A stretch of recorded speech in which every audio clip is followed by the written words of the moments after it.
আজকের পরিণীতার এপিসোডটা কি সত্যিই তোমাদের ভালো লেগেছে, নাকি রায়ানের একটা কাজ সব ভালো লাগা মাটি করে দিয়েছে?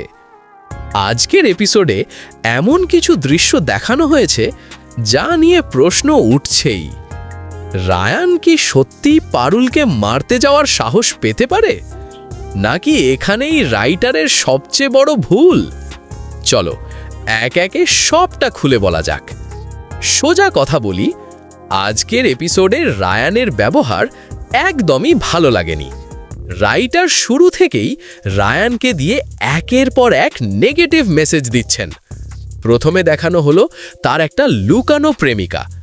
আমরা সবাই জানি সেই প্রেমিকা আসলে পারুল নিজেই, কিন্তু সমস্যা এখানেই, নিজের বেলায় সব কিছু চলবে, আর পারুল একই কাজ করলে তখন তাকে মারতে যাওয়া। এই ডাবল স্ট্যান্ডার্ডটা একদমই মানা যায় না। এক কথায় বললে, নিজের বেলায় দাঁত কপাটি আর পরের বেলায় আঁটিসাটি। রায়ানকে দিয়ে পারুলের গায়ে হাত তোলার চিন্তাটাই রাইটারের বড় ভুল সিদ্ধান্ত বলে আমার মনে হয়েছে। তবে সবটাই খারাপ ছিল না। আমি শুরু থেকেই বলছিলাম দাদু এবার বাধা দেবেন না, কারণ পিসিমণির আজকের এই অবস্থার জন্য দাদুই অনেকটা দায়ী। আর অনিরুদ্ধ স্যারকে পরিবার যে পছন্দ করে সেটাও আজ পরিষ্কার হয়ে গেল। সব মিলিয়ে পরিবার মিলে যে প্ল্যানটা করলো, রায়ান আর পিসিমণিকে অন্ধকারে রেখে সব কিছু এগোনো, এই অংশটা কিন্তু বেশ ভালো লেগেছে। কিন্তু এখানেই গল্প শেষ নয়। আমি আগেই বলেছিলাম সংযোগতা এত সহজে হার মানবে না, আর আজ সেটাই প্রমাণ হলো। সংযোগতাকে এই ভয়ঙ্কর পথ দেখালো শিরিন। জেলের ভেতরের গুন্ডাদের সঙ্গে যোগাযোগ করে পারুল আর রায়ানকে মেরে ফেলার প্ল্যান। এই মুহূর্তটা ছিল পুরো এপিসোডের সবচেয়ে ভয়ঙ্কর অংশ।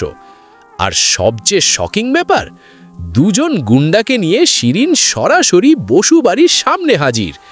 এবার সে দুজনকেই শেষ করতে চায়।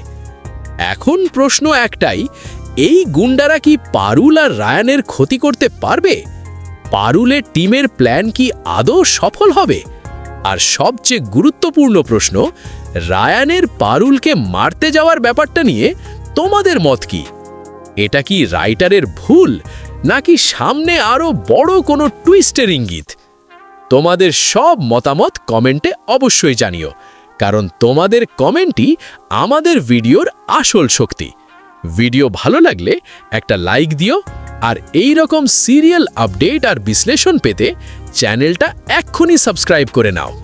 আর হ্যাঁ, চেষ্টা করো তোমাদের প্রিয় সিরিয়ালগুলো টিভিতেই দেখার, কারণ শেষ পর্যন্ত টিআরপিটাই সব কিছু ঠিক করে দেয়। দেখা হবে পরের ভিডিওতে নতুন এপিসোড, নতুন টুইস্ট আর আরও জমজমাট রিভিউ নিয়ে। ততক্ষণ পর্যন্ত পরিণীতার সাথেই থাকুন।